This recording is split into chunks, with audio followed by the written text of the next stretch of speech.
まだまだ試行錯誤です。10年やってます。50年もおじいさんすごいですね。ねえ、ようやってましたよね。こんにちは。こんにちは。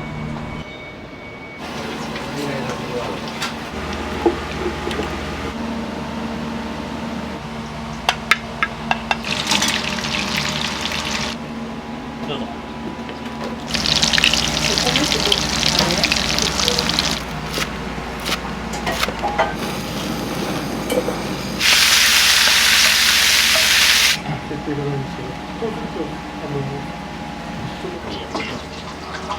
カレーのチーズトッピングです。うまい。さあ、こちらカツカレーの大盛りです。美味しい。優しい味というか、カレー食った次の日でも食えます。毎日でもいい。大盛りチーズ。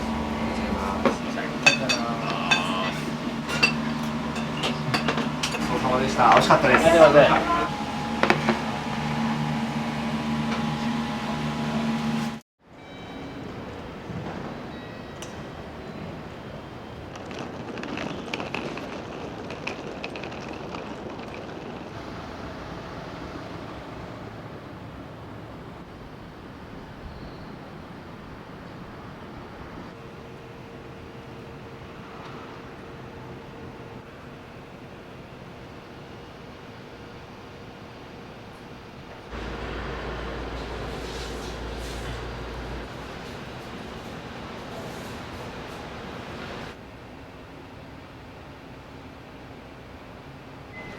早いじゃないですか。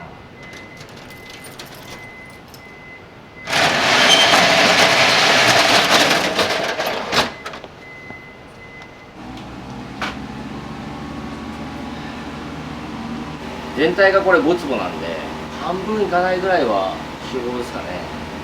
ちょっと遊びで1枚作ってくれたっていうだけなんで。まだお元気なんですか？あ、いや、これね、去年の11月にお迎え行きました。そうなんですか。33ぐらいの時からお店継いでっていう感じですか？そう10年前からなので、33、そうですね。じいちゃんが閉めるって言い出したので、すぐ2年前ぐらいから説得して、まあ、最初は門前払いみたいな感じで相手にされず、そこから2年かけて説得したって感じです。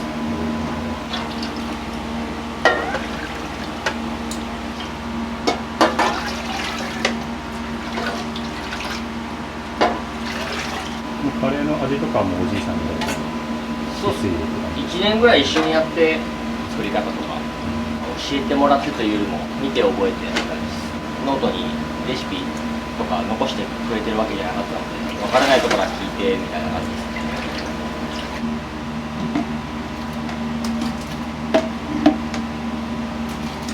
これは何日か熟成とかさせるんですか？まあ1日置いてって感じです。はい。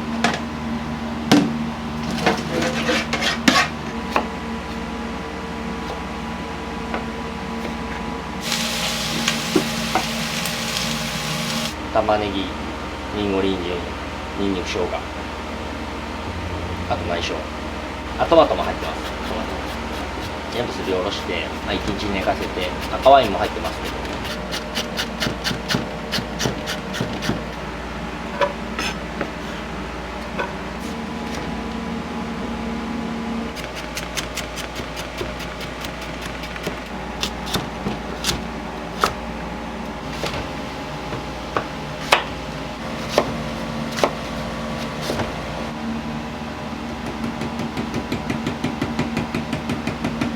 これね、チャツネっていうジャムみたいなやつなんですけど、うちわのデーツが入ってるチャツネで、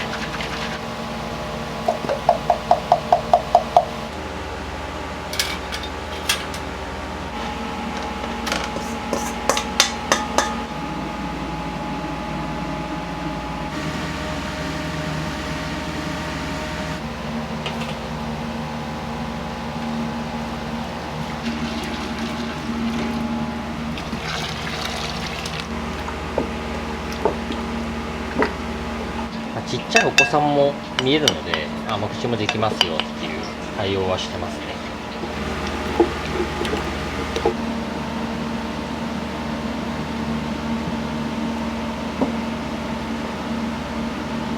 ブータン好きだったとかですあ、国のですか？か？はいや、全然62年前かに店出したんですけど、その時はもうブータンっていう国もじいちゃんも知らなかったぐらいなので、まあ、ただ王国の名前を付けたくてブータンになった。どこかでなんかカレー屋さんの修行とかもされてたんですか？じいちゃんの実家も洋食屋さんだったんです。昭和の初期から昭和40年代ぐらいには閉めちゃってますね。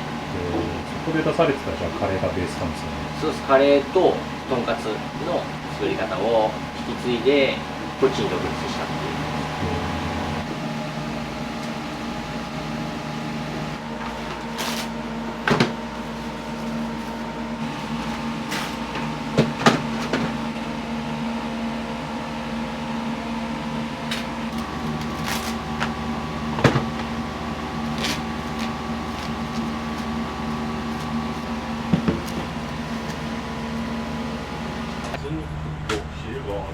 字がね、微妙。しないもんね。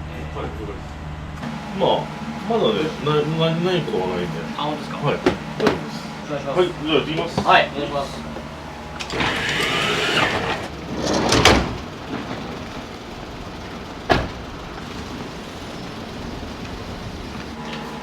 7月。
味をそのまんまずっと続けてるっていうわけではなくて、材料と作り方は変えてないんですけど、現代の人たちにも食べやすいようなバランスに変えてるっていう。昔はもっと黄色くてボテッとしたような感じのカレーだったんですけど、まあ、それはそれでいいんですけど、そこのバランスを変えてそのまんまではないですよ。今来られてるお客さんで一番古くから来られてる方だと何年前と言いますか？開店当初から。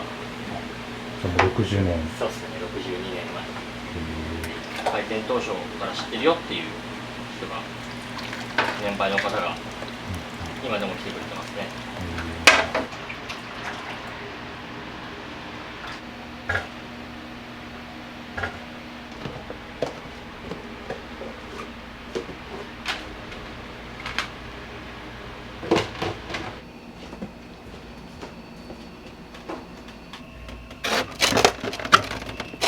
ここに並んでるのが使われてるものですか？これはもうオーダー入った時に使うスパイスです。仕上げの時に使うスパイス。もうベースのルーの中にはあらかじめもう入ってるんで。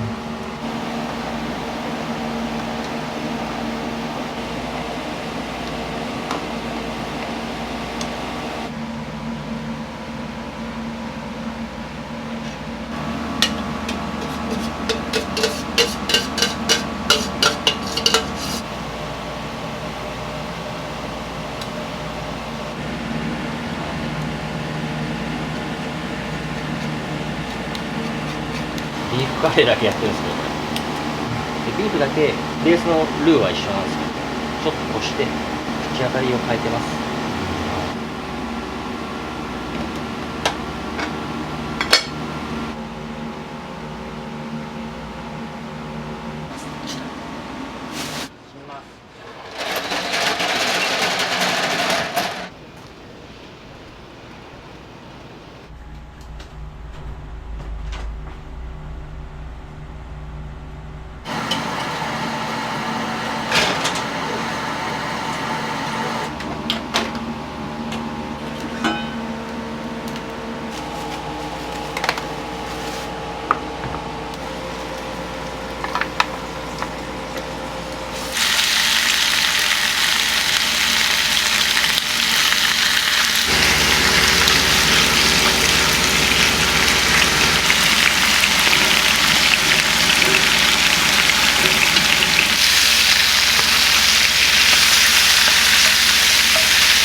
ミンチは何に使われるんですか？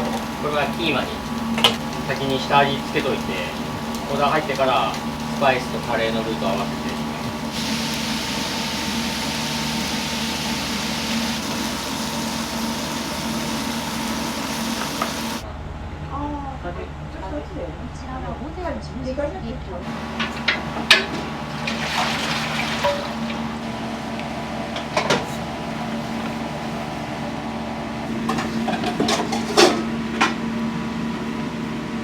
これはヒレカツの方ですね。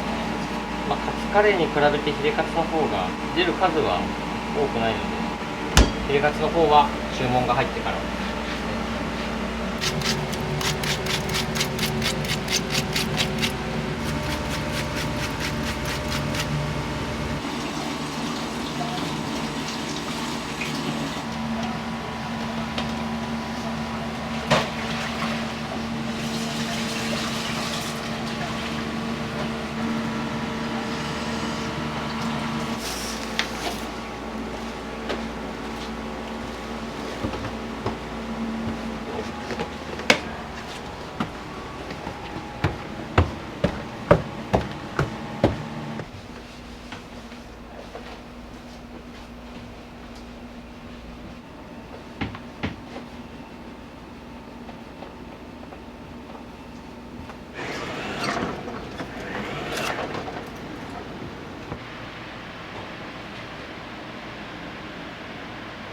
昔からあったんですか？いや、最近ここ2、3年でやってます。学校も周りにあるので続けたいなと思いますね、学割で。500円だとほぼ利益ないですよね。まあそうですね。思い出を作りに来てもらう感じの。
こんにちは。こんにちは。情報をたくさんくれます。ここが美味しいとか、これが美味しいとか、作ったのをいただいたりとか。そうなんですね。終わりなんですね。終わりだとなるとどうしても作りたくないってね。火がついちゃう。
もらってもですね。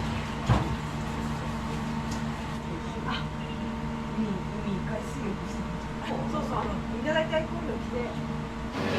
契約続きあって呼ばれて、どのくらい前から来られてるんですか？私浜松に来て43年だから、先代の時だから40年前から。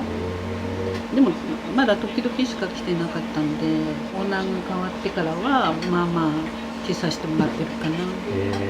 ブータンさんの良さって良さなんだろう、先代の時とはまた違うよね。そうですね。先代の時は本当に黄色くて普通のカエなのになんかいいんですよね。それとこの福神漬けが、息子も来るんです。東京行ってるんですけど、帰ってくると必ず行きたい店の一つなんだって言ってました。普通盛りで。はい、カツカレーです。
汗もすっごいシャンプ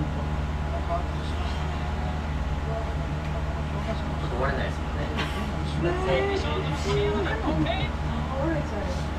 汗もすっごいシャンプー。消したここぐらい。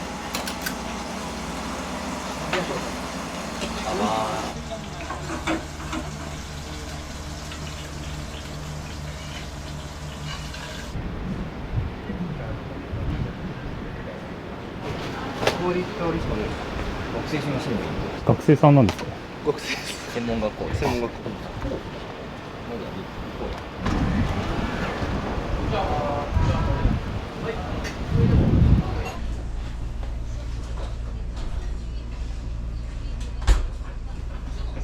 めちゃ辛キーマって結構辛いですか？派手な辛さではないんですけど、食べてると汗がじわんじわんって出てくるんですね。カツカレーを、はい、チーズ、はい、できますね。お願いします。最高ですね。カレーにチーズトッピングとめちゃ辛キーマのオーブンです。はい、ありがとうございます。じゃああれにカレーに泡持ってるの。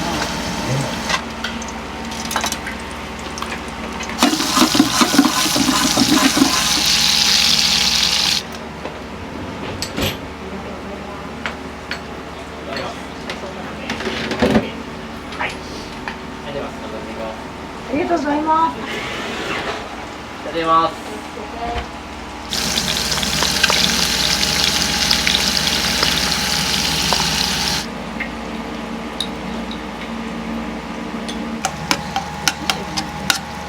ああ。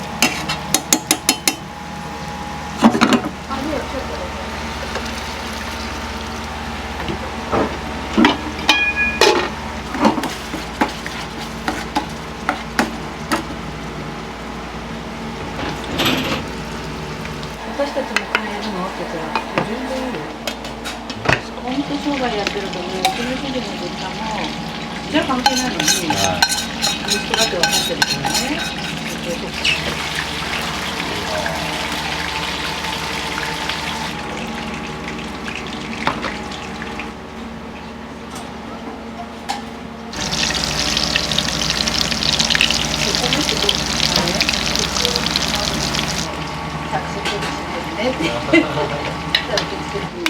安いなぁ。でも米屋さんともなんだろうけど、すごいめちゃくちゃ安い。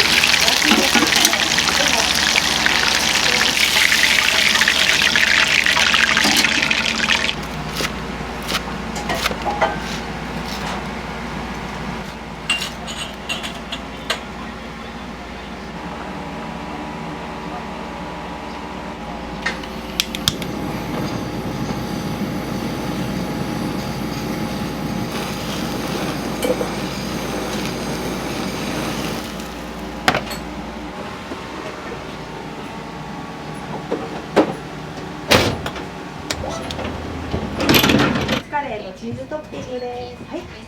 カツにソースをかけてお召し上がりください。大盛りです。はい。はい、ありがとうございます。悩ますね。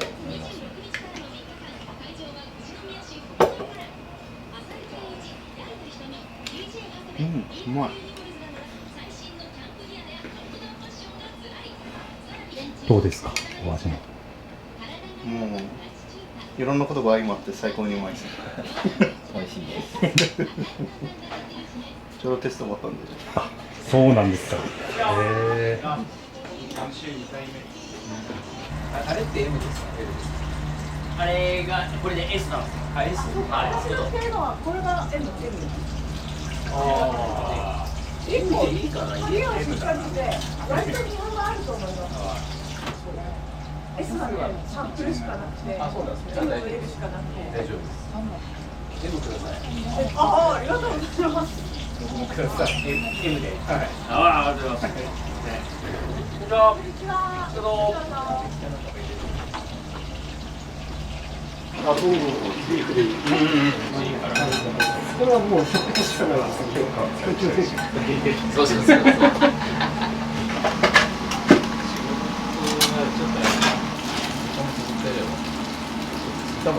カウンターの方、チキンのおごりです。はい、失礼します。失礼します。ありがとうございます。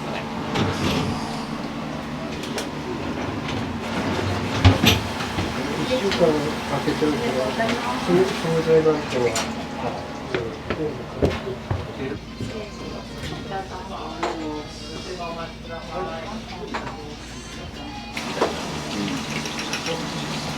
今日高橋さん10秒まで行ってもらってます。中継りでも。これなんですけど、フォローっていうのがあって、今もうフォローになってるから設定がないんですけど、そうするとそのオレンジ色がなれれば同じアプリもうあんまり買ったアプリがないんですけど、それだったら。ちょっとお待たせしました。で、アプリで。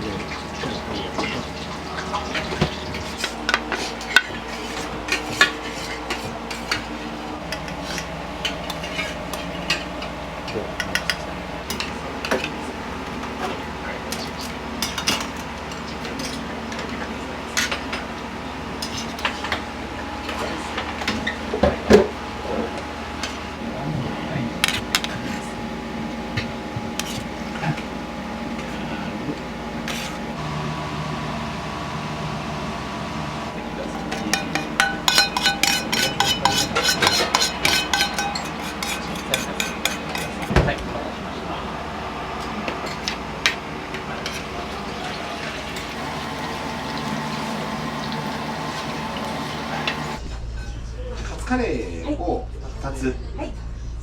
大盛り。大盛りです。なんとか数奇システムっていう素晴らしい回決勝はフェリーで。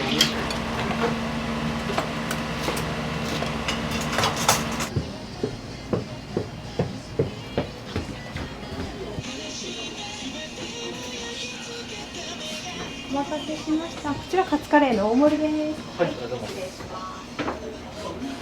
カツにソースをかけてお召し上がりください。お待たせしました。カツカレーです。はい、ありがとうございます。はい、ありがとうございます。はい、いただきます。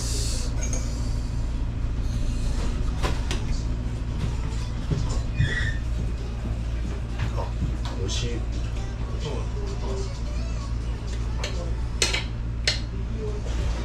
横にこう。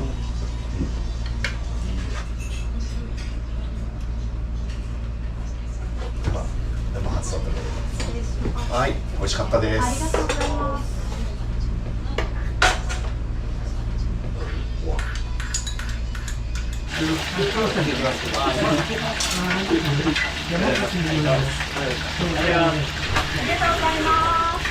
います。よく来られるんですか。はい。はい、週1か週2です。ブータンさんの魅力とかって何ですかね。いや、佐藤さんですね。店主さんですか。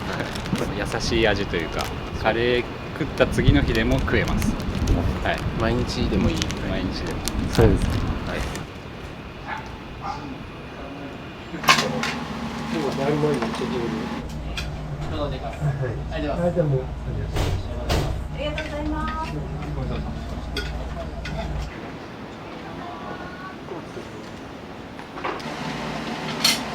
はい。ありがとうございます。大盛りで大葉でチーズ。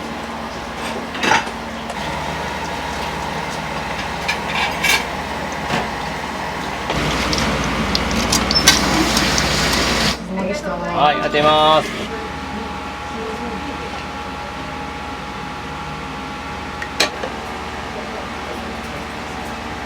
お疲れ様でした。美味しかったです。ありがとうございます。ありがとうございます。ありがとうございます。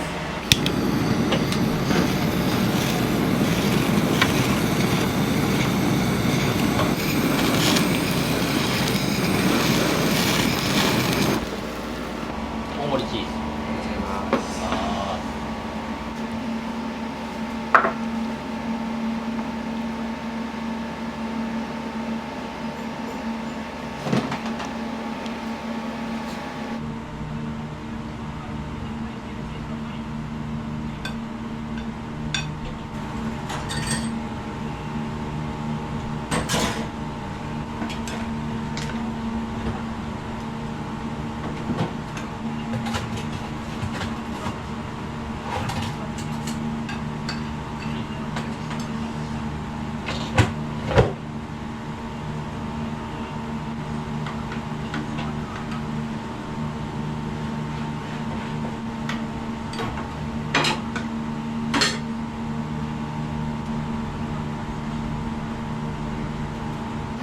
はい。でかいのがいい。あります。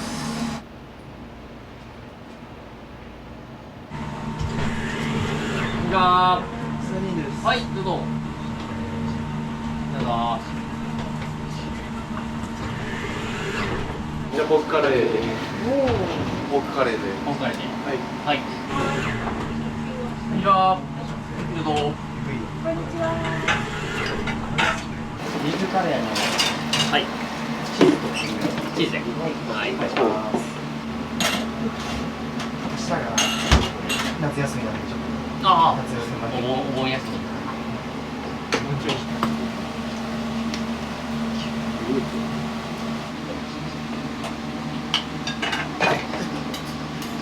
桜すぎる。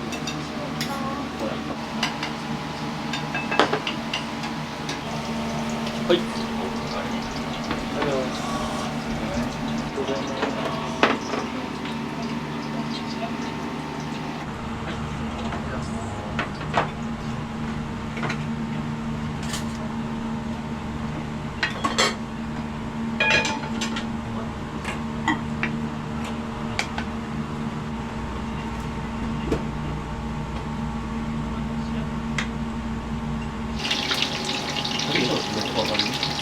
優勝でする人。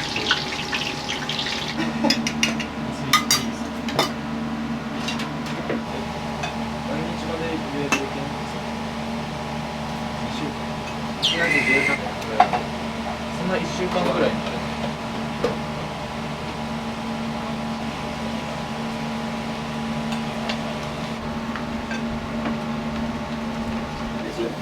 決めじゃね。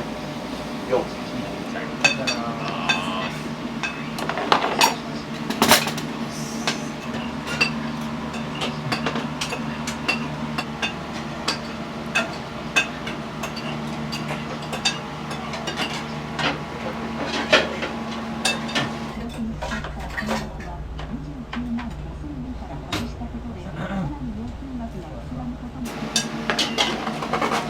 意識してる足に抱きつけてない。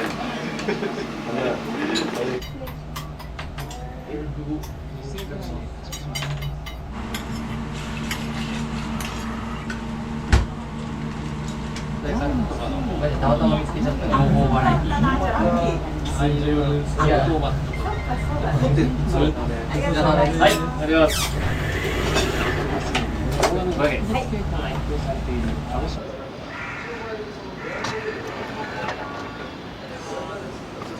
30分かな。ありがとうございます。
うちはスパイス全面じゃなくて素材の持ち味だったり野菜肉の良さだったりそういうのを全面に生かしてスパイスはあくまでも名脇役っていう感じで支えてもらってるっていう感じですね。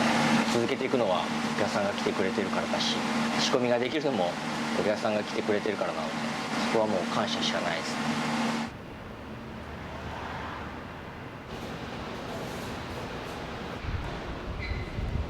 いい感じの黄色い色を出すのがすごい難しくていろいろ試行錯誤したかな。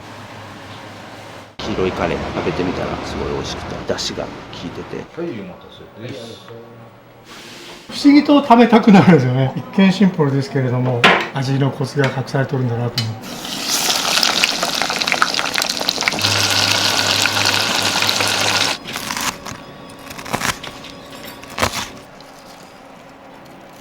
40年50年前によく食べてた味です。ずっと続いてほしいお店ですね。はい、お待たせ。大盛りダブル。すごいことになってます。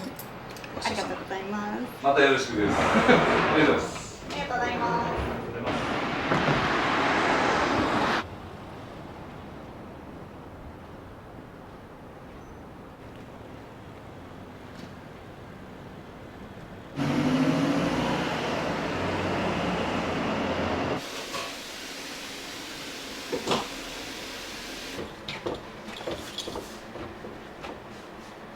これ20合炊けるけど14ぐらいが限度というかそれが一番ね美味しく炊ける。多い時で何升ぐらい炊くんですか？今日は14。その時によって全然違うからね。その日何人来るか読みつつでも足らんとあかんからまあちょっと多めに炊くみたいな感じかな。この辺で一番スタンダードな清須信長米使ってます。カレーなんでちょっと固めにもうすぐ炊いちゃいます。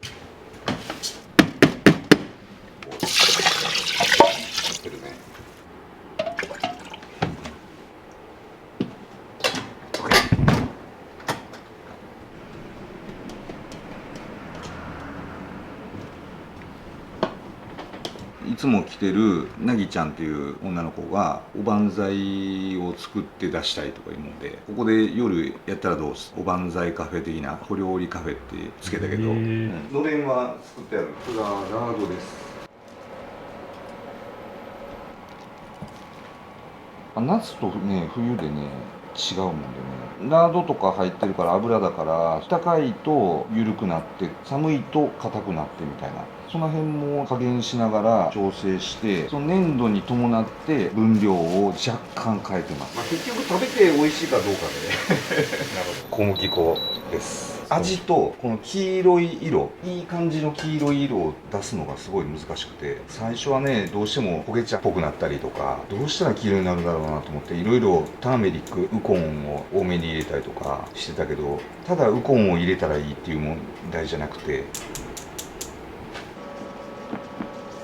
固形のルーが日本にまだ開発されてなかった頃は皆さんこうやって作ってたみたいで、こういったなんかカレーのレシピとかどうやって勉強されたんですか？僕がこれを一番最初に参考にさせてもらった新潟のバスセンターの黄色いカレーというのがあって、実際行って2回ぐらい食べたけど、でも同じには絶対なんなくて、そして黄色の色が出ず、それをやるのにすごいいろいろ試行錯誤したかな。固形のルー使ってやればすごいもっと簡単にできるんだろうけど、その辺はまあ自分なりのこだわりというかね、材料は別に特別なもの何も使ってなくて、どこにでも売ってるようなもので美味しいものでいたらいいなとやってますね。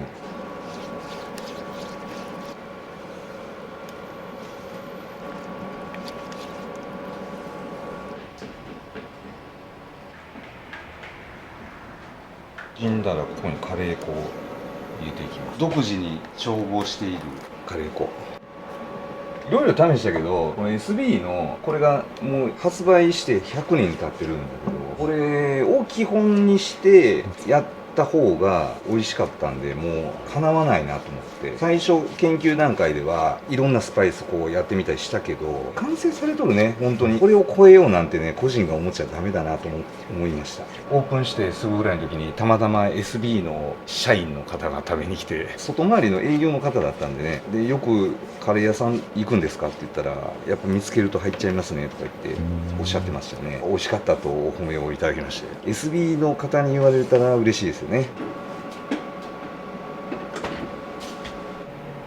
普通に生姜とニンニクってね基本としてあるもんで、入れてみたらさらに美味しくなったんで、これがルーの完成。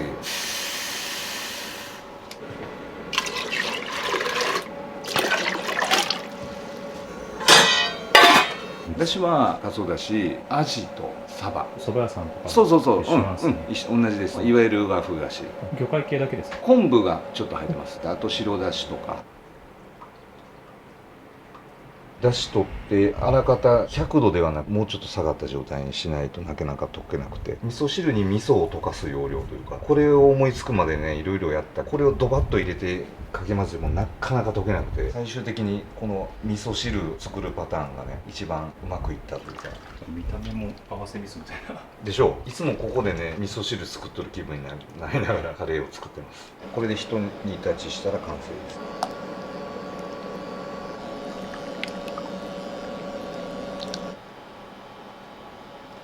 立ちさせるとこうやってとろみがついてくる。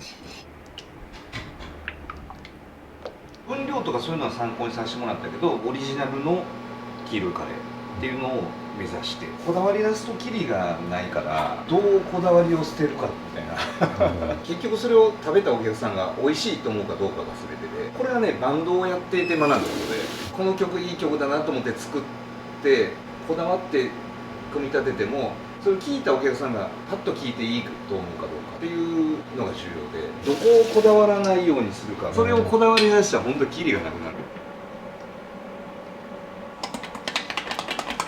トッピングで人気なのはこれとんかつですか？やっぱりそうやね、とんかつ、チキンカツあたりが人気かな。イカぐらいも人気だけどね、あと白身ぐらいも人気かな。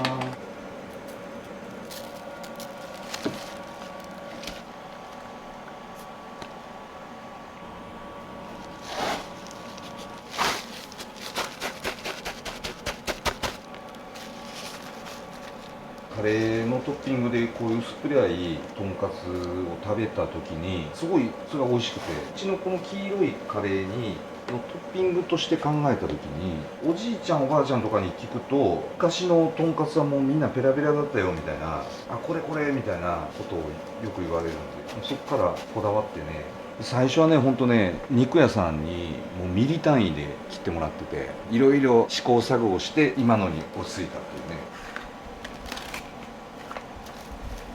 21歳かそれぐらいの時に、当時バンドをやっていて初めてアメリカツアーに行った時に、テネシー州メンフィスでエルビス・プレスリーもビートルズもカバーをしてたロックンロールレジェンドのカール・パーキンスのサイン会があって、それに行ったよね。日本からロックンロールをこの国にしに来ましたって言ったらば快くサインしてくれて、この時着てたジージャンの背にサインもらってで写真撮ってもらって。上田さんほどこう活躍された方でもやっぱ音楽で食べるのって厳しいんですか？音楽でそれだけで食おうと思うと純粋にその音楽をやること以外のことの方が考えないといけなくなるんで、自分のバンドの売り上げを上げるためにどうしようとかね、インディーズの場合は全部自分で考えないで活動しないといけない。バンドって言っても一人でやっとることじゃないから組織なもんで、それを運営維持していくっていうのは結構ね大変だろうね。60年代70年代のそのレトロな当時もののランプシェードって1つ2つは出るんだけど5個揃ってっていうのがなかなかなくて、どうしようかなと思っていろいろ考えて、これよく見てもらうと実はね風呂桶を2個重ねてて、あれ自作なんですか？そう100均で風呂桶を見た時それを重ねたらそこから風呂桶がもうランプシェードに見えなくなってちょうどいい感じの色があったもんでね、それをこうそこをくり抜いてこれでランプシェードレトロなそれっぽく見えるかな。これは関係ないです。テレビデオを導入してブラウン管のテレビと VHS テープが見れるよって言ったら割とお客さんが当時の MTV とかね、1988年とか9年当時自分でその方が録画してコレクションで持ってたやつを持ってきてくれました。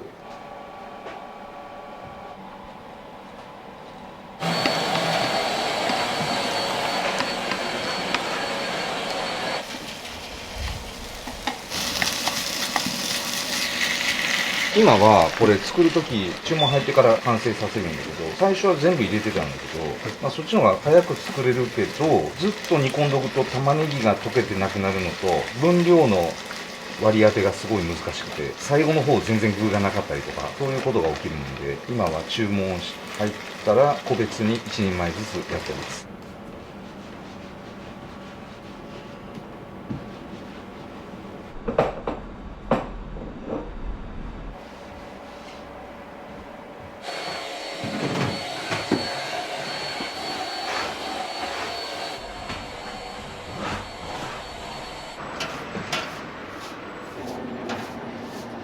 前職がライブハウスの店長をずっと15年16年やってて、コロナの時期とかなんだかんだあって退職しまして新潟に旅行に行ったんですね。食がない時期にそこでバスセンターの立ち食いそば屋さんがあって、でそこで出してるカレーっていうのが黄色いカレー、これ食べたいなと思って食べたんですよ。そしたらものすごく美味しくて、そういや黄色いカレーって食べたいなってたまに思うけどもなかなか食べれるとこが名古屋では少ないな、こういうお店あったらいいなって思って黄色いカレーの研究をそこからしていろいろ調べまくったり、黄色いカレーって名前がつくとこにはなるべく自分で食べに行ったり、1年半ぐらい毎日家でカレーを作ってようやくできたって感じですね。それと同時に物件もずっと探してたんですけど、前から知ってた方のところでどうやらカレー屋さんがあったけどちょうど空いたみたいだよっていう話聞いて、そこでしようと思って今に至ります。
ちょっとメニュー変わった。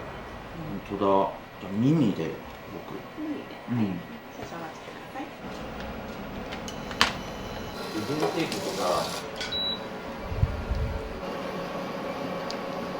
テレビデオが増えたもんでね。映るんですか？映るよ。結構綺麗やで。ライブのやつとかいっぱい持ってたんですよ。ボーイとか。欲しかったな。って言ったら。うん。なんか練習してますよ。書く。久久々なんで。うい。いただきます。わあ、すっげえ久々。久々に食べたけど変わらんでしょ。変わらん。微妙に美味しくはしとるんだけどね。あんまり大幅に変えない。もうずっとエアドロップ使ったことなかったですね。490円です。ありがとうございます。よく来られるんですか？オープンした時から結構珍しいじゃないですか。それでちょっと来てみたら、黄色いカレー食べてみたらすごい美味しくて、出汁が効いてて懐かしい雰囲気とか好きなんで、周平さんも気さくなかった音楽とか好きなんで、そういう話とかして、そういうつながりで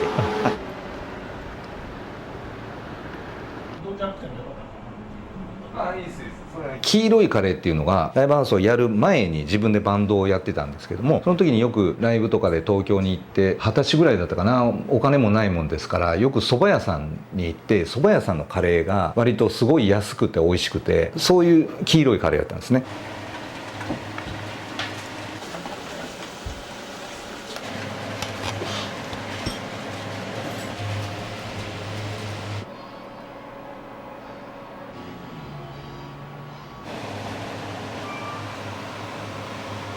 はい、お待たせです。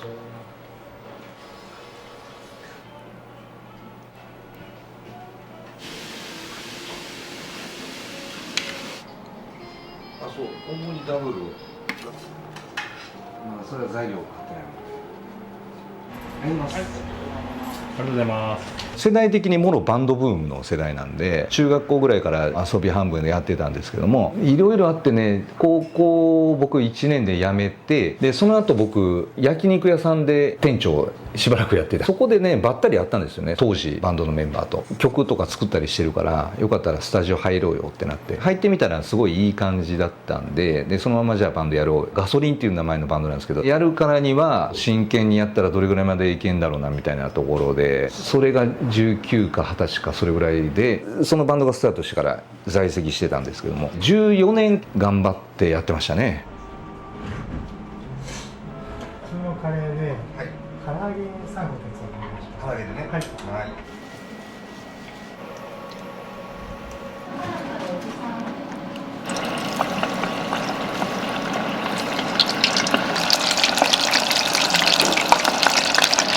小麦粉と片栗と半々で、あともう塩コショウのみみたいな、もう竜田揚げに近い唐揚げを開発しましたね。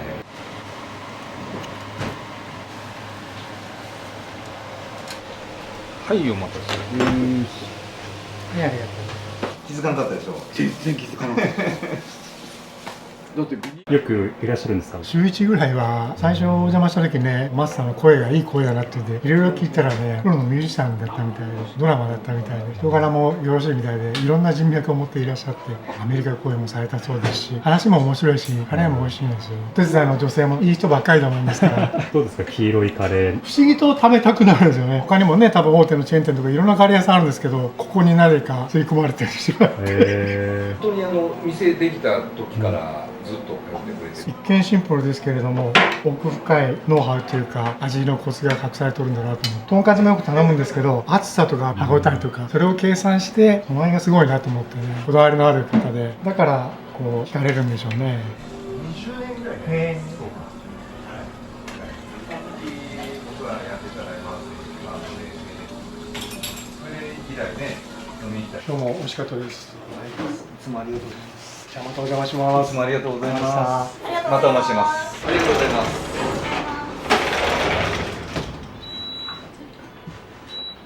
いらっしゃい。こんにちは。今日テイクアウトでも。もう全然。なかなかいいのがああ、すげえ。大道芸のパフォーマーでこういう活動をしながらイベントで一緒になったり、めちゃくちゃすごいですよ。大道芸みたいなお手玉したり、そういうマジックやったりみたいな、アクロバットみたいな逆立ちとかもしたり、子供からお年寄りまで誰が見ても楽しめる。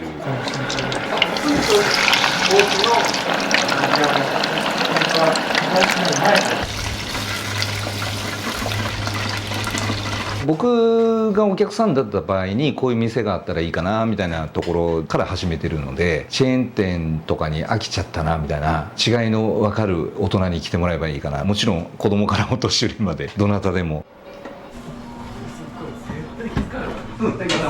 ざいます。ありがとうございます。ありがとうね。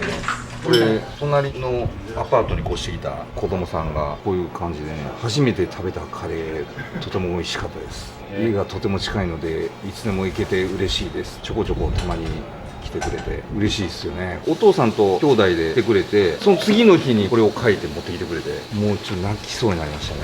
カレー屋さんやってよかったです。やってよかったなと思ってね。これも飾ってあるんですけど、まだ置いてますから。いらっしゃい。お好きな席に。カレーのほうれん草。ほうれん草のトッピングからカレーラーメンですね。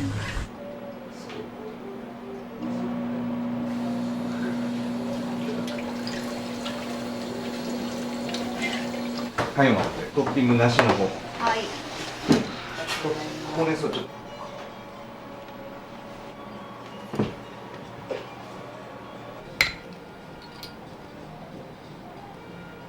はい、お待たせ。ありがとうございます。よく混ぜて食べてね。いただきます。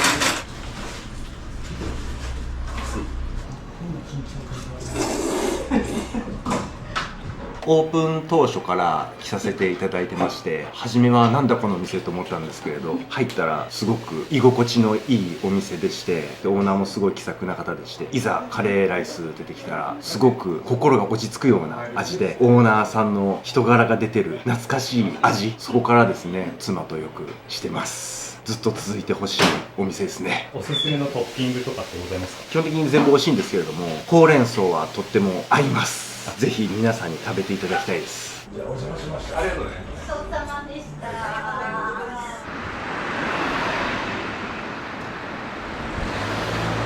お客さんに懐かしんでいただきたいなっていうのは、大体僕と同じ4、50ぐらいを中心としたお客さんが多いもんですから、上の世代とか懐かしいなって思ってもらえたらいいなみたいなね、そういう感じで昭和レトロな感じにしてます。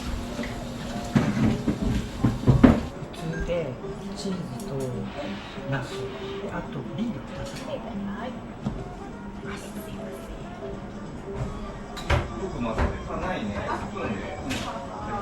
もともと自分で何かお店をしたいなって思ってて、名古屋って個人でやられてるカレー屋さんって東京とか大阪に比べるとすごく少ないような気がして、あるのはもちろんあるんですけど、カレーはまあ国民食でね、皆さん好きだし、もちろん僕も好きだし。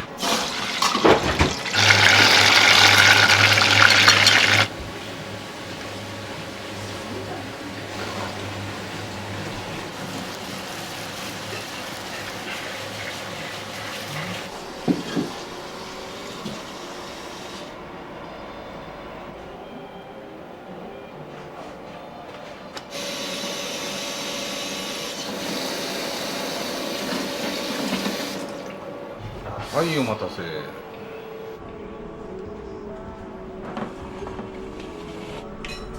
くわからん一日だっ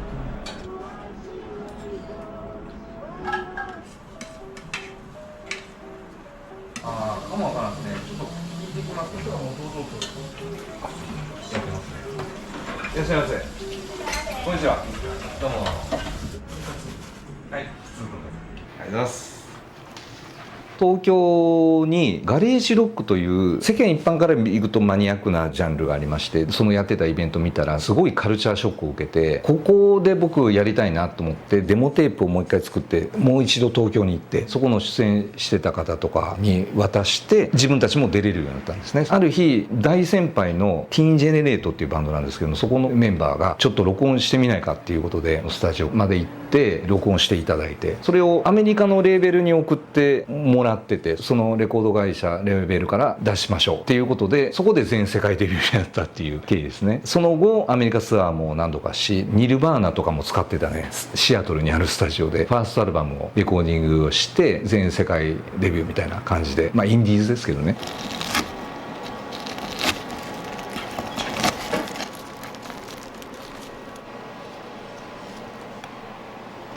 はい、お待たせ。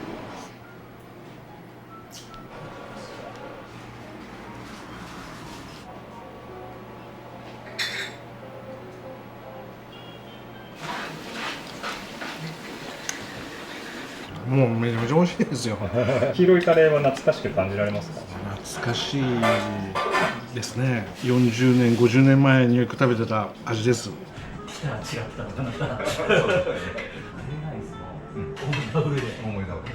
お願いします。フェンダって書いてあるからフェンダーって言って言ったら、ね、知らずに買った人がすごいな。これ買った瞬間に売ってまし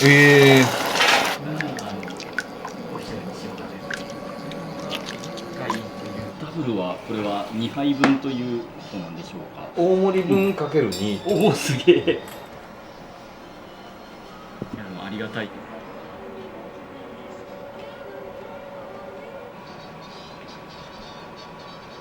はい、よかったです。大盛りダブル。おお、はい、さんすごいことになってます。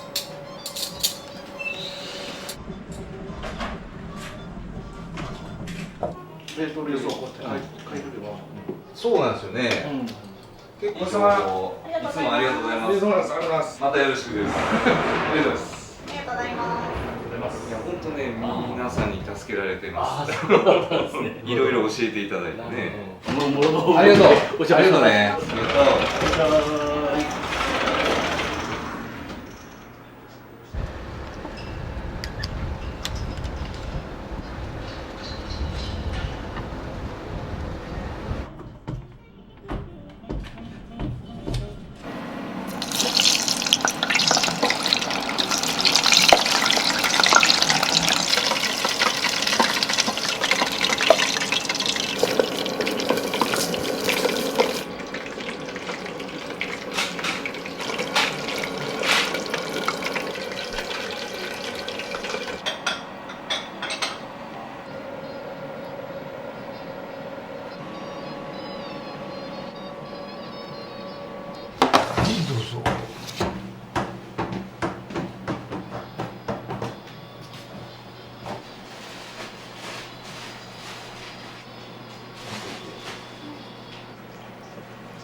僕の歌を聴け、曲を聴けっていうのではなく、どうしたらお客さんにもっと満足してもう一度ライブに来てもらえるか、自分がやってるアルバムを買ってもらえるかとかね、そういうことを考えながらやってましたんで、やっぱり客商売なわけですよ。ミュージシャンとかね、芸術性っていう面ももちろんあるとは思うんですけど、それよりも僕はやっぱり好きでいてくれるお客さんをもっと満足させたいなっていうのは今でもやっぱりありますね。どんなところにあってもね、来ていただけるようにはしたいなと、これからそれを目標に。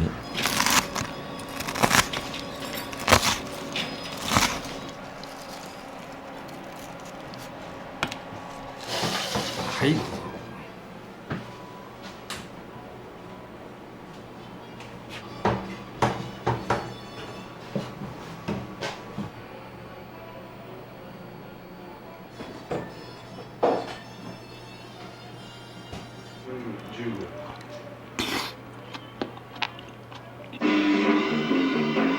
超懐かしい。東海ボールって近所にあったボーリング場の一室で、当時スタジオやってて、そこで撮りました。今はもう解体されたのかな、もう潰れて。フランス共和国ラ・センキュームテレビ局外務省海外広報課招待の日本の若者っていうタイトルの番組にちょろっと出た1996年。僕間違えて自分のね、電話番号とファックスの番号を載せてしまった、裏ジャケに。家に毎日ファックスがダーって紙がものすごいいろんな国からで、そのうち紙も切れたまんまになってて、どうやら何度かファックス送ったんですかとか言われて、で東京にライブ行ったら突然テレビクルーが待っててみたい、そういう番組。日産モータース in ハワイ SER っていう車の CM ソングになったという。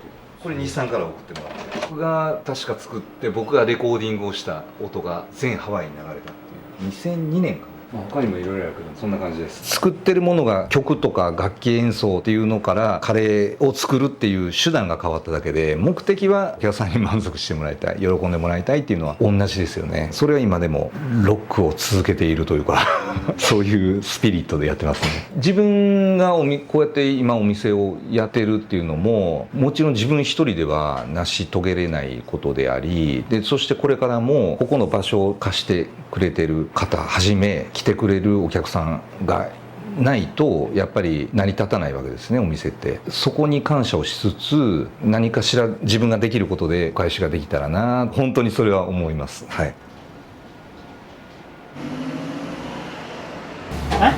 7 nomor tinggal. Hai bikinan. 26種類ぐらいカリーがありまして、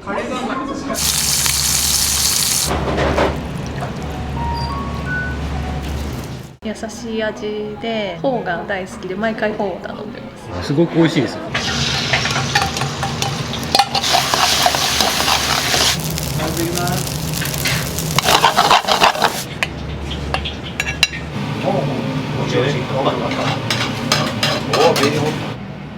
新しく出そうとしてるアジア風のやっこ。なんとかソース。お願いします。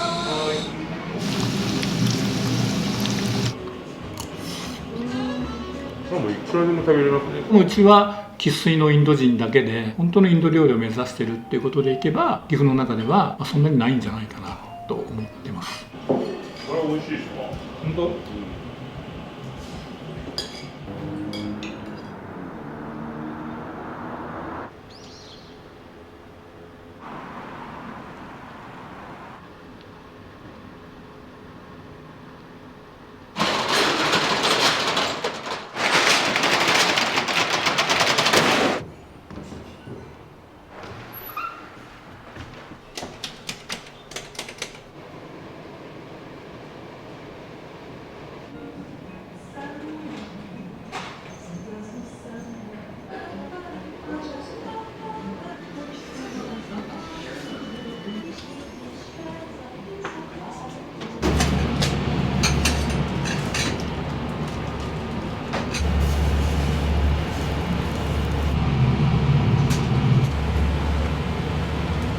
紅茶の葉っぱ入れる。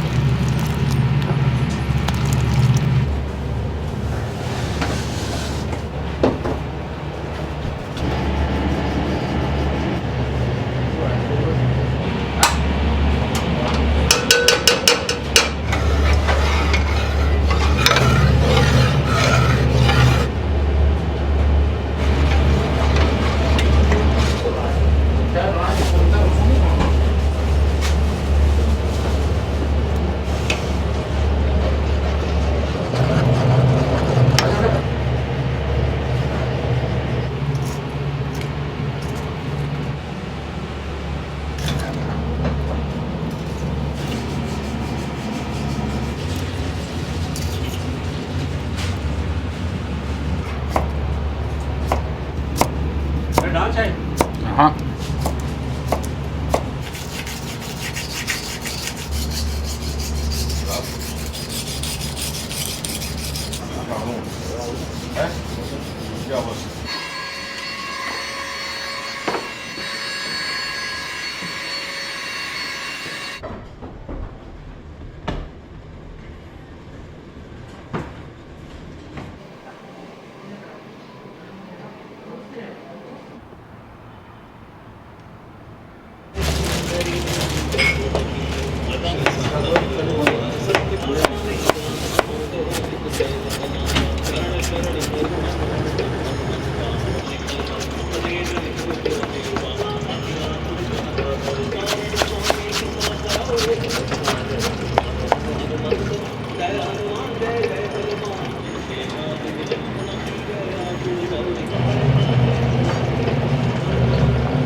これはパクチーというものなんですけど、ベトナム料理にメインに使っていて、ラサマンダ自体が岐阜で使っている食材を積極的に使うっていうところと、お客さんが来てこういう明かりがあったりとか喜ぶ姿がとても多いので、ずっと育てているという感じになります。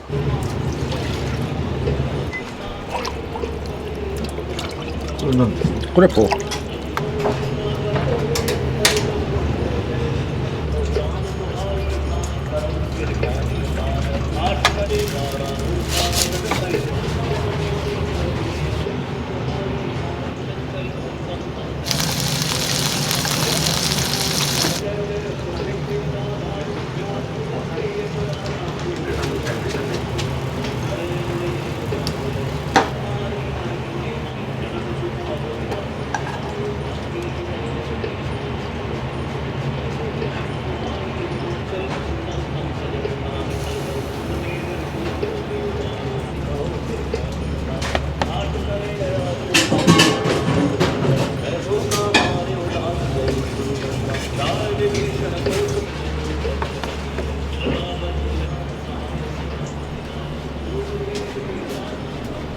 失礼いたします。じゃあミニコーセットになります。ドリンクどうしましょう？いつお持ちいたしましょう？食後食後で、はい。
本格じゃん。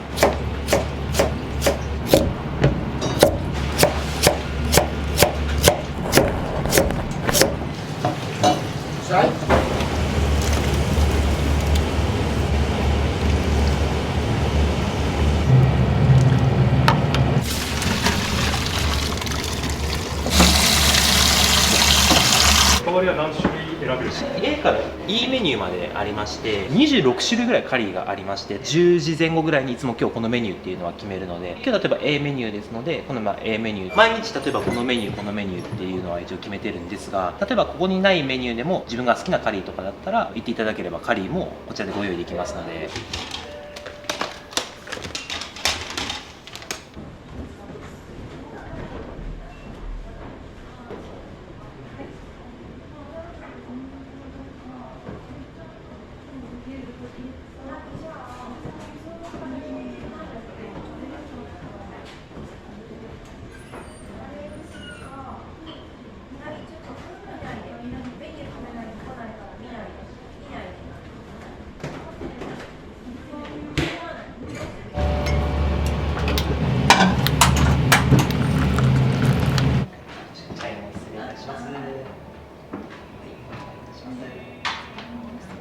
われるんですか2ヶ月に1回ぐらいフォーが大好きで毎回フォーを頼んでます。優しい味で朝ごはんだけどすんなりたくさん結構食べれるっていうところが好きです。お値打ちですね。サラダもついてデザートもついてる。これは何ですか？キムニ。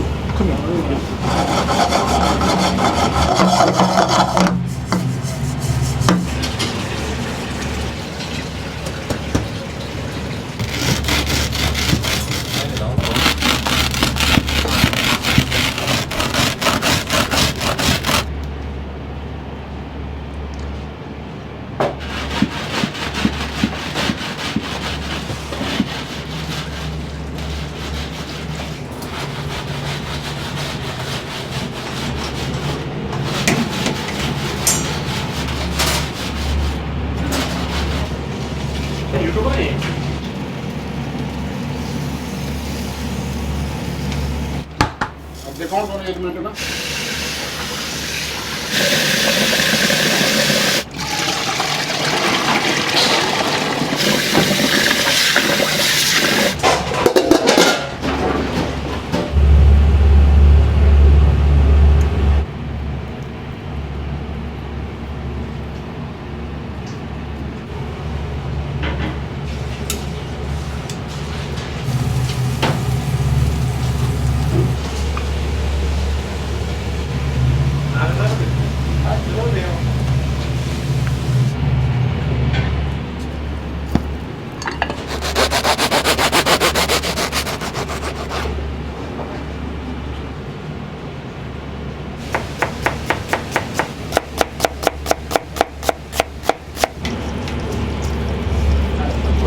Mustard. Curry leaves.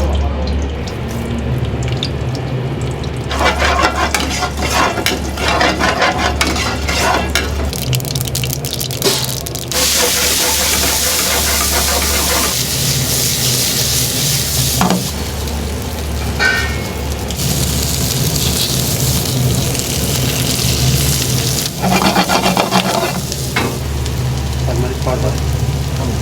Curry powder. Curry powder. Also.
Thank you.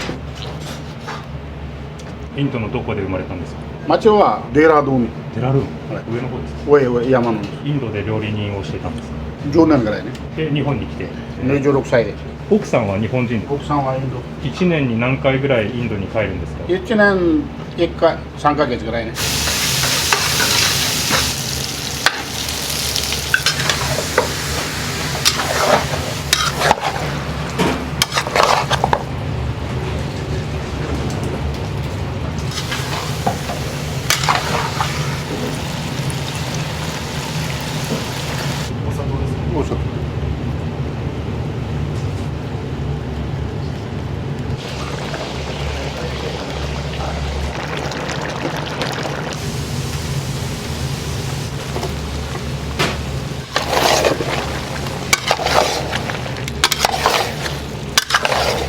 僕僕はもともと消防士を3年間やって営業マンを4年ほどやって30歳になるんですけど、もともと父と村瀬社長という方が見えるんですけど、健康っていうところを一番大切にお二人ともしてるので、その2人がもう20年ほど前から足つぼっていうところからスタートされて、この店の目の前にサロンでアイユルベータっていうのがあって、予防医学なんですけど、僕たちは医者ではないので病気してから治すことはもちろんできないんですけど、病気をしづらい体を作るということでアイユルベータって言って体に合ったものを彼で食べていただくっていう形になるんですが、そういう話を父から聞いて、この店をこれからちょっとやってほしいっていう風にもあったので、じゃあ僕がやるかっていう感じで。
いらっしゃいませ。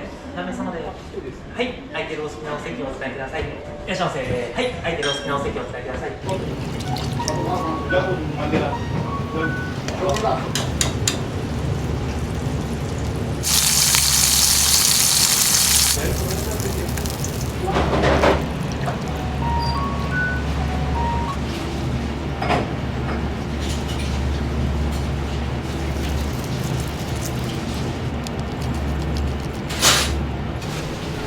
はい、オーライ。カレーは水のカレーパスタを持ってもらって、これがカレーセット。コーンセット一つと、玉ねぎのムリとカレーなんで。プラス普通で。はい。プラナーセット一つ。はい。シャイパニール。はい。ご飯。ベトナムはポーチキンセット、ドーアメリカカリー、トマトと玉ねぎ、ベジタブルビニア。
美味しい。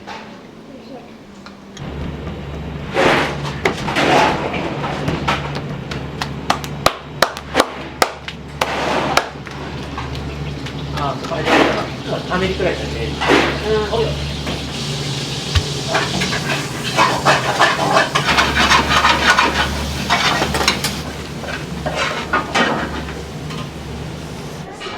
何問お待たせいたしました。はい。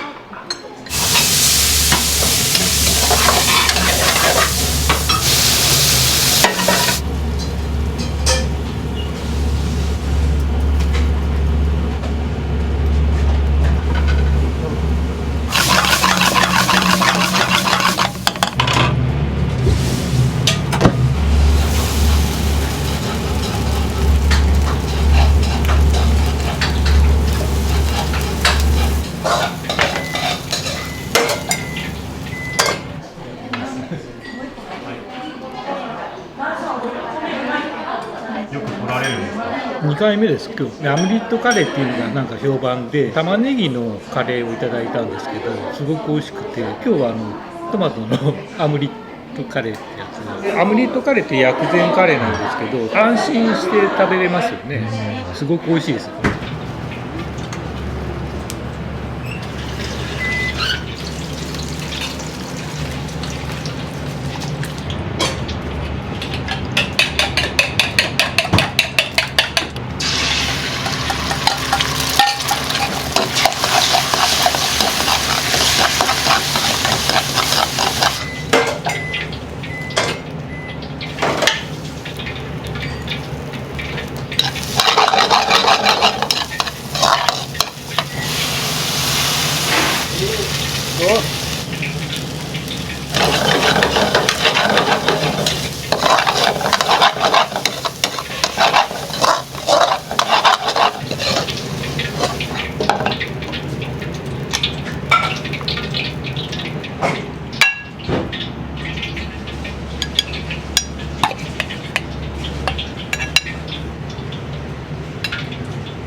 斜めのランダム。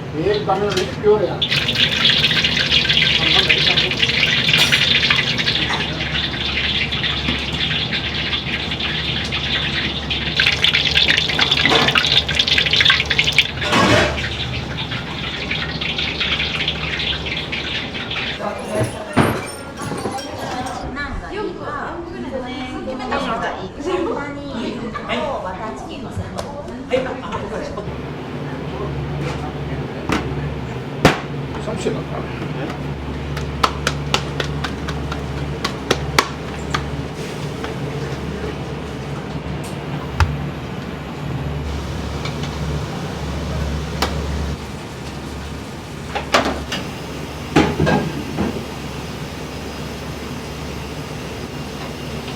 って感じ。はい。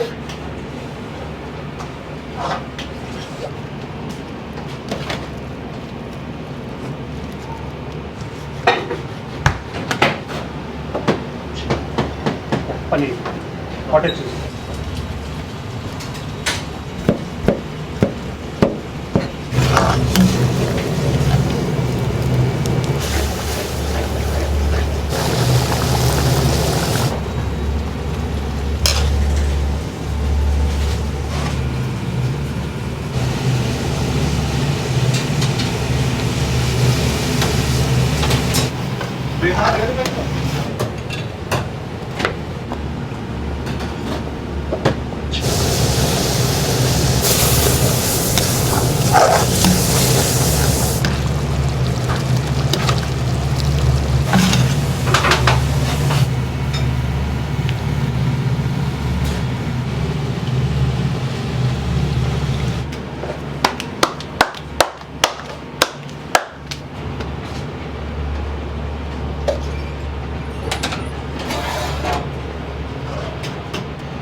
कितना क्या है butter chicken?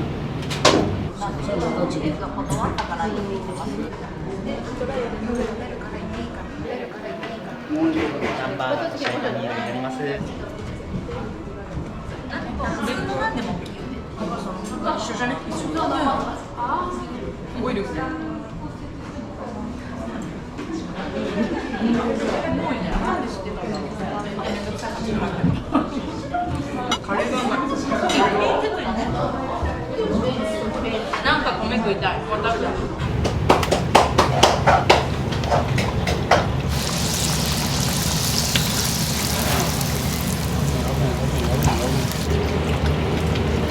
फुल्ला भाई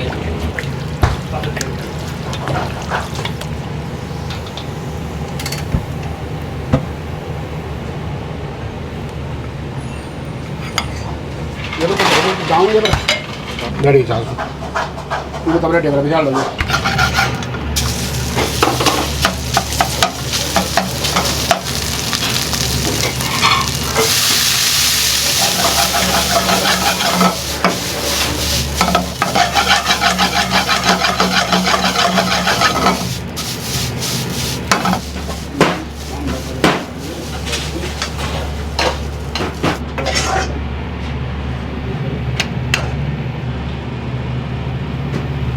ライスの方になります。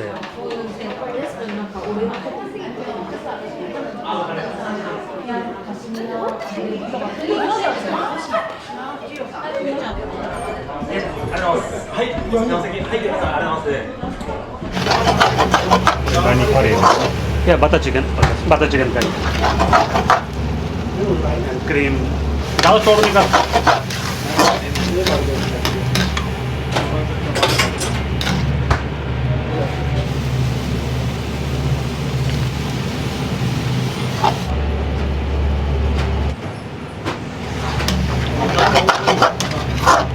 エビカリー。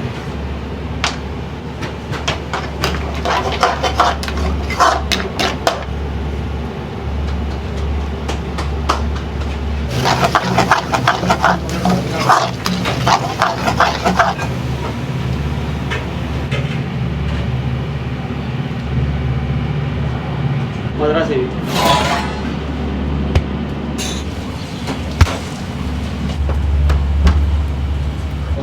हाँ 7 नंबर वो है ना कभी कभी 2 है कभी कभी 3 है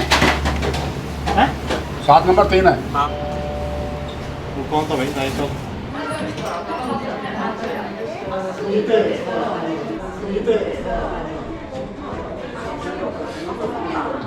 これ手作りのジンジャーエールになります。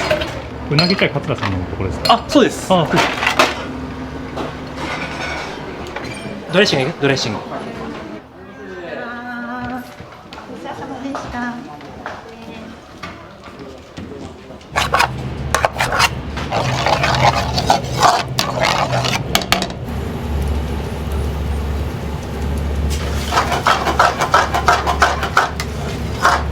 じゃがいも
はいベグナン鶏パラセットのナンビッグになります。赤色の方がバターチキンで、こちらがシャイパニールになります。手作りで作っておりまして、こちらが卵ベースと玉ねぎ、人参ベースとブラックのお塩になります。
Avec que tu vas me regarder.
新しいメニュー導入するところ、夜のお客様用にちょこっとしたおつまみを提供できるようにっていう。パッチャネ？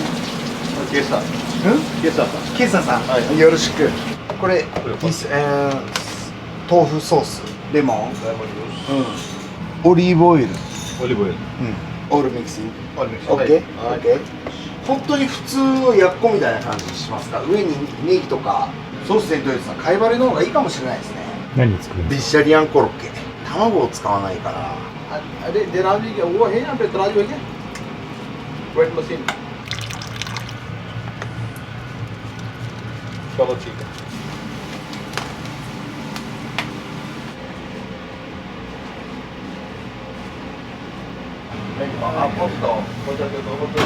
マンスリーカレーのトッピングコロッケ。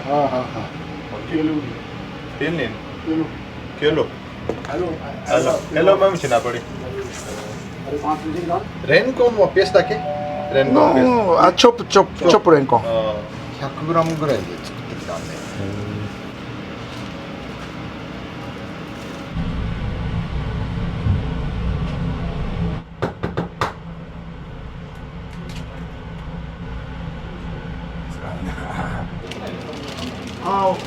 桂さんにメニュー開発依頼された経緯みたいなのを教えてもらいたいんですけど。ラサマンダオープン当時に金瀬さんっていうスーパーがあるんですけれども、そこにキッチンカーを出してた時のスタッフが桂さんと知り合いだったっていう経緯なんです。ラサマンダのメニューにおいても何点かちょっとご相談をさせてもらってて、以前インドのデリーでお店を出した時も桂さんにインドまで一緒に行っていただいてですね、そちらでコックにメニューを教え込んでもらったりとか、いろいろメニュー開発の協力をしてもらったっていう経験があります。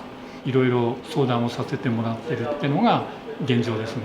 ここの柳瀬のお店だからって特色を出したいなと思った時に、桂さん自身が調べてくれて、タイ式のカレーが岐阜にないということで、今回はそれを中心にやっていただけると、そんな経緯でございます。豆苗豆苗豆苗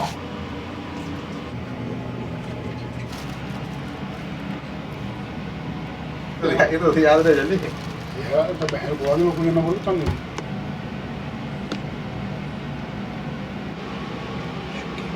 okeとさん一回もしよかったら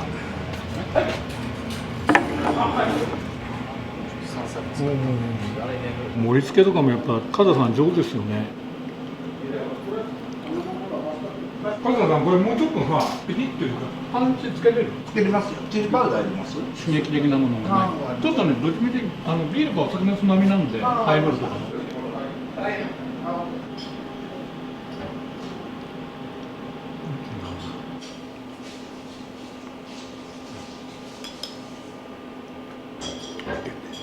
ほとんど風さんパーフェクトなんで、本当にちょっと微調整だけって感じです。はい。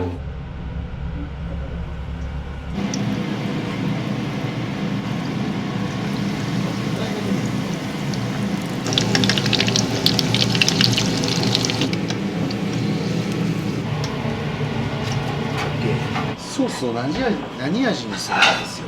これもパンチが欲しい。ホットのやつとレギュラーと。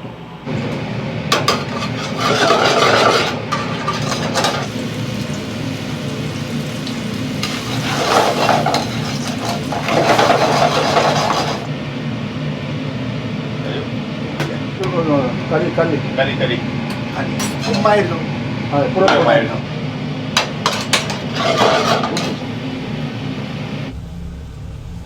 どうもいいね。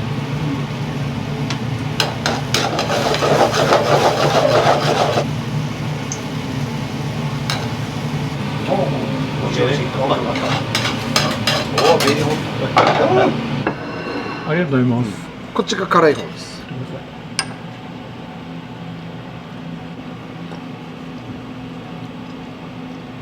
なんか味が似とるな。タイプ違う方がいいな。どっちかトマトにして、辛いの OK。これチェンジして。ありがとうございます。あ、絶対こっちの方がナチュラルだね、味がやっぱり。ウス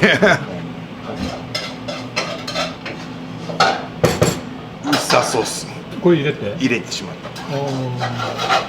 のだと美味しいです。それもいいな。だってカレーとウスターソース合うもんね。めちゃくちゃ合います。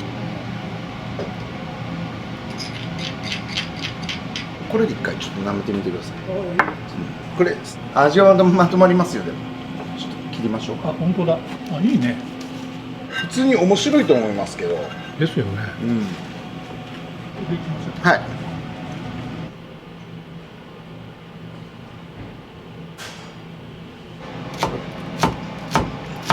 オニオン、パプリカ。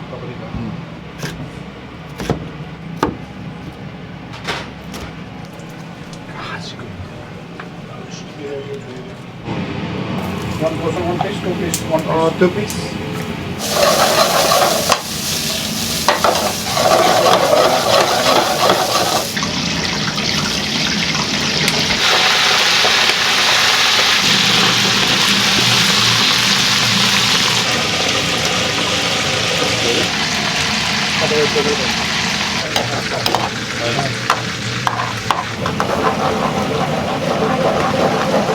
The egg.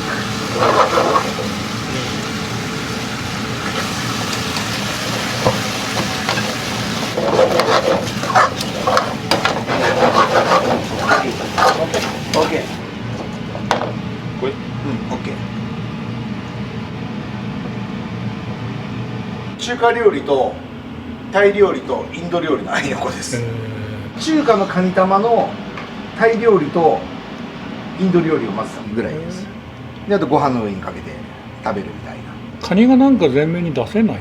揚げて後から上から乗せるっていうのも。そっちでちょっとトッピングしてもらおうかな。カ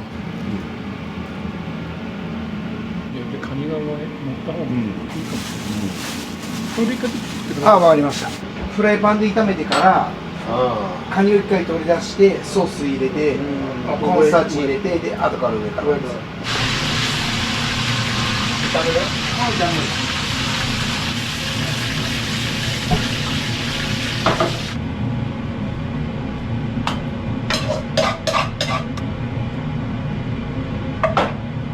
もうちょいあるかな。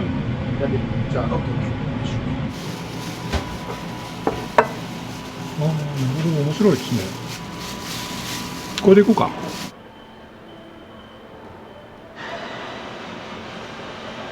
昭和30年代40年代はまともに歩けないというような状況だったらしいです。今は歩くのが怖いぐらい人がいない。オープンした翌月がコロナの噂が広まり始めてですね、ロックダウンみたいな状態でしたが、とても告知ができるような状況じゃなくスタートしたっていうタイミングでしたね。それが落ち着いてきたなと思ったら、その頃本当に最後の核となってた高島屋さんっていうデパートがもう岐阜を閉めるということで、その後柳ヶ瀬でブラブラされてこういうところで食事もしてくれたりとかっていうことがあったんですが、なくなるとわざわざ来る魅力があるかって言われるとですね、それは多分柳ヶ瀬自身が新しいものをなかなかやらなかったっていうのの反省だと思うんですけど。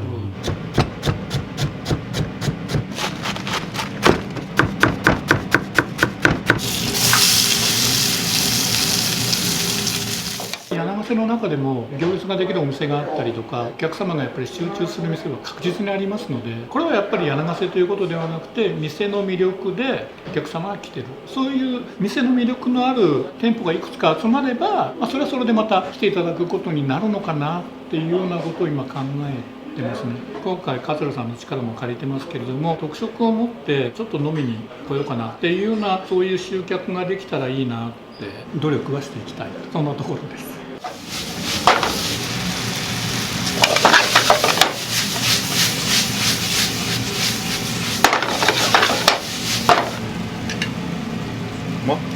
美味しい？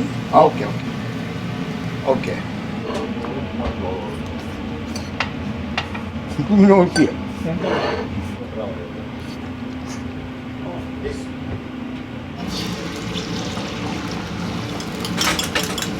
ラサマンダを出す経緯がですね、もともと脱サラをして足もみを中心としたサロンをやってまして、台湾へ足もみの勉強をしに行って、だんだんお客さんがついてきて、サロンとしては持ってたんですけど、開店休業みたいな状況で、基本的に足もみって何やるかっていうと、足の裏に溜まった毒素を腎臓に戻して汗で外へ出そうっていうコンセプトなんですね。こうなると足もみだけではなかなかケアいかきらないところで、これにやっぱりボディマッサージを入れた方がより効果的になるんじゃないかってことで、じゃあってことでアジア人なんでインドのアイルベーダを勉強しに行こうってことで、その頃一緒にやってたサロンの先生と一緒に南インドへ勉強しに行って、でインド行くとですね、朝昼晩ずっとカレーなんですね。その時にカレーの凄さを目の当たりにしたっていうか、ハーブとスパイスがベースですから究極のサプリメントじゃないですかみたいなことが気づいて、サロンとカレー屋と一緒にできないかなってことで、それからサマンダのスタートですね。味が薄いんだな。なんか薄いんだこれ。待ってた。これ何が足らない？塩。塩味が足りないから塩が。ソルトかソイソース少しとでナンプラーの方がいい。もう一回ちょっと作ろう。醤油だな、醤油。塩とソイソースを入れて。醤油締めるね、あとね。全然違いますよね。こっちの方が美味しいと思う。絶対。そしたらこれでいこう。勉強会だろうとお友達の集まりだろうと何かをやるとかでも全く構わないので、2時間とかであれば食事代だけでも使ってもらえば構わないですし、そういう時間になればちょっとご相談いただければ使いやすいようには使ってもらいたいなと。場合によってはちょっと10人ぐらいで落ち着いて話したいって時にも中扉が閉じれる形にはなりますから。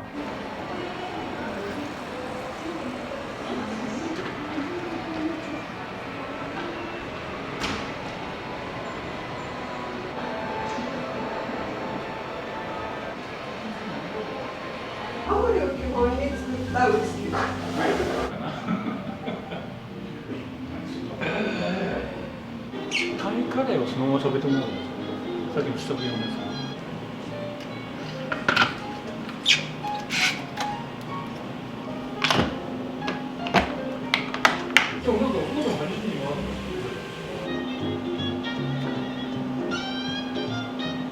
まあその仕事終わって何だっけ。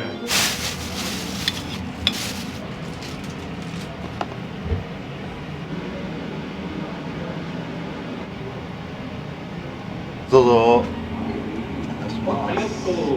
僕帰ります。ありがとうございます。こちらこそ。なんかありがとうございます。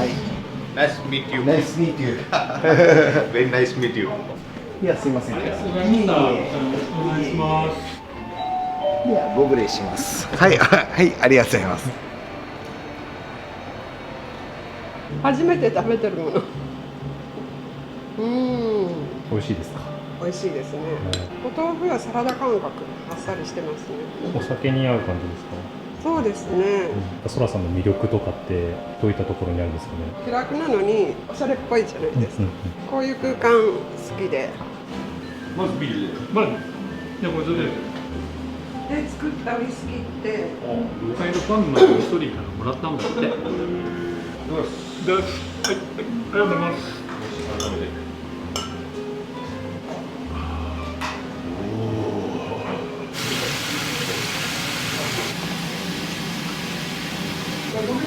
どうぞ。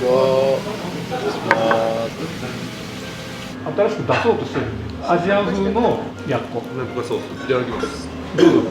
家まで。家から6キロ。6キロ7キロ。この木綿豆腐がいいですね。美味しいです。海鮮チャーハンの改良版。食べてみたいこれ。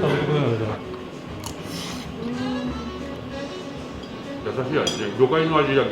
あ、もうそういうことなんです。魚介とね、ベジタブルブイヨンっていうのを使ってて、野菜の旨味が。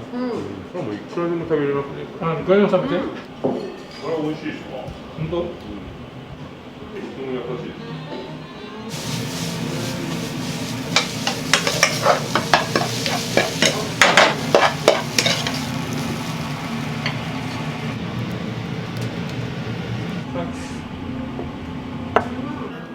いいのね。あ、いいのね。この間食べたより旨味がアップ。何これ？何このパンチ？いろいろ食べられたんですけど、お気に入りのものとかございましたか？脱皮ガニの素揚げを。タイカレーの。めちゃめちゃ美味しかった。結構お酒が進む感じですか、どれも？完全にどれでもいけるかな。ビールでもいいし。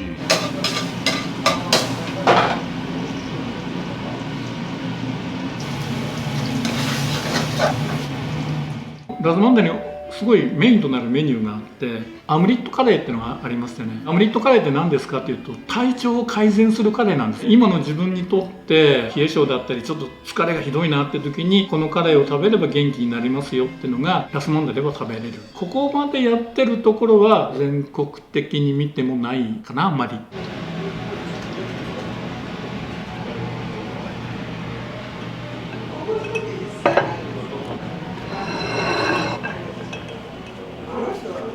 これディップしながら食べて。あ、おお、辛い。どっちも辛いよ。辛っ。理想の串カツですね。カレー串なのにあっさり。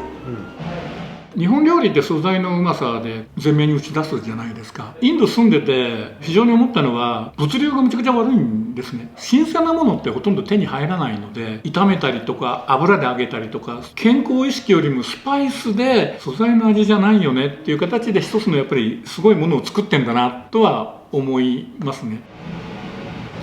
お願いします。昼から飲んでる。あ、本当だからあれしかないですね。飲み物だけで。カニが好きなの。プロ的な意見どうぞっていう。ちょっと甘口のカレー風味で。カニ味噌。なんか上がっちゃうの。でもよかった。っていうことは十分活用。ここへね。そのラサマンダって結構インドのツーリストの方が寄ってくださる店なんです。もともと大人数が入れるインド料理屋って少ないっていうのもあるんですけれども、必ず同じこと言われるんです。インドで食べるインド料理美味しいって。シェフに言わせるとですね、野菜関係が日本の方がダントツで美味しいんですね。素材がいいもんだから同じようにインド料理作ってもインドで食べるより美味しくなってるっていう。うちは生粋のインド人だけで本当のインド料理を目指してるっていうことでいけば、岐阜の中ではそんなにないんじゃないかなと思ってます。めっちゃ美味しい。美味しい。プチプチ。お二人はよく来られるんですか、空に。飲みながら身も心も疲れた時にストイトさんの優しいトークで癒されたり。お二人用で。今日君と。あ、そうでしょ。